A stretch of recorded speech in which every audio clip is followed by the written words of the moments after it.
Hey everyone, welcome back to the channel. Today we are diving into the wonderful world of chili peppers. We have got a super informative video lined up for you covering everything from picking the perfect pot to keeping those pesky bugs away. So let's not waste any time and jump right into it.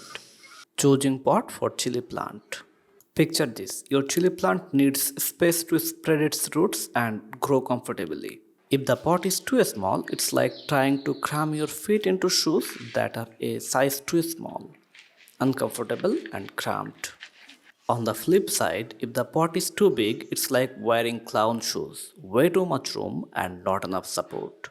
So, we are aiming for the sweet spot, usually around 12 to 16 inches in diameter.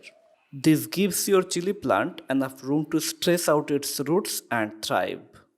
And here is the kicker. Those drainage holes at the bottom are like little escape routes for excess water. Without them, your chili plant could end up drowning in soggy soil, and nobody wants that.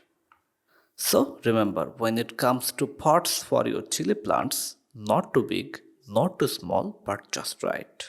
Soil mix for chili plant. So check it out, folks. Usually, I am all about that classic soil mix, garden soil, compost, and a bit sand, all mixed up in equal parts. Works like a charm for most of my plants. But for this particular plant, I am switching things up a bit. I am going soilless with my media. Here is the scoop. I have got some rice husk, sand, and compost all lined up and ready to go. This mix is gonna be packed with all the good stuff my plant needs, plus it's gonna have killer drainage. So there you have it, a soilless mix that's nutrient rich and ready to help my plant thrive.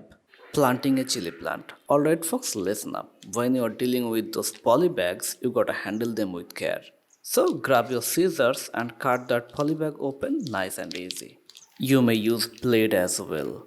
But here is the deal. If the media inside that poly bag is bone dry, you could risk damaging those precious root when you're transplanting. So here is what you gotta do. Give that media a good soak. Wet it down real nice, just enough so it's damp, not dripping wet. This way, when you are ready to plant your beautiful chili plant, the soil media stays intact and those roots stay happy. Easy, right? Watering. Once you have got that chili plant all snug in the new home, it's time to give it a good drink. Water it thoroughly, make sure the soil gets nice and soaked. But here's the trick. After that initial watering, hold off on the water until the media starts to dry out a bit. You don't want to drown your plant, right? Now, let's talk seasons. If you are planting during winter chill, you can skip the shade game. But if it's summertime and the sun is blazing, you gotta give your plant a little shade.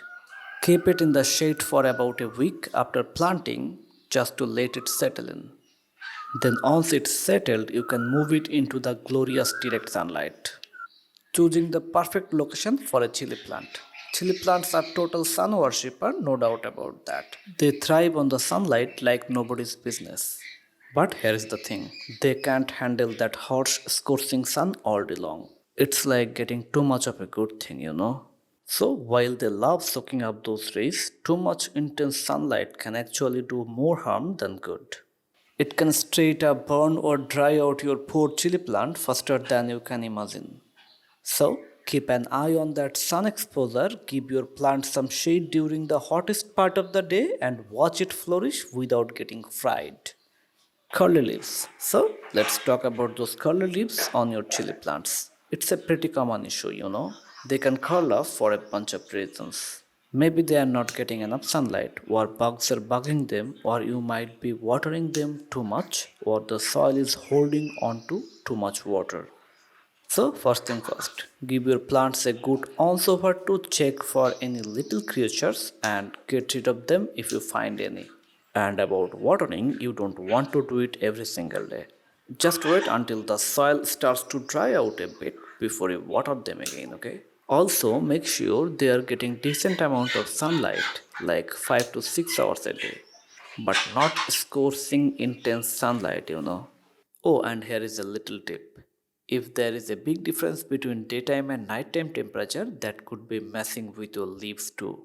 Unfortunately, there is not much you can do about that. But hey, don't worry too much. If you spot any branches with those curly leaves, just give them a trim and your plant should bounce back with some nice normal leaves in no time. Pruning or pinching branches. Alright, let's talk about pruning or pinching those branches on your chili plant. So, if you got a plant with just one main branch, here's the trick. Snip off the top part of that branch. By doing that, you are encouraging your plant to grow more branches. And you know what that means? More branches mean more chilies. Now, when you are trimming those branches, focus on the arms closer to the soil. That's what I prefer to do. It helps keep the plant looking nice and give it a beautiful shape. So, give it a try and see your chili plant flourishes. Preventing insects. Let's talk about keeping those insects away from your garden. So, here is the deal. In my home garden, I am all about avoiding chemical insecticides. I mean, you have got those butterflies and bees doing their thing, pollinating and all. I don't want to mess with that, but hey, if you notice some bugs causing real damage, you have got options. You can try spraying some neem oil every now and then. It's a more natural approach. But if things get really out of hand and those bugs are just relentless, well, you might have to bring out the big guns and use some insecticides. It's all about finding the balance. Keep those bugs at bay while still respecting our little pollinator pals. And that's a wrap for today, folks. Thanks a bunch for tuning in. If you got any burning questions, drop them in the comments below. And hey, don't forget to show some love, hit that like button, share this video with your fellow green thumbs, and if you haven't already, smash that subscribe button for more gardening goodness. Until next time, happy gardening.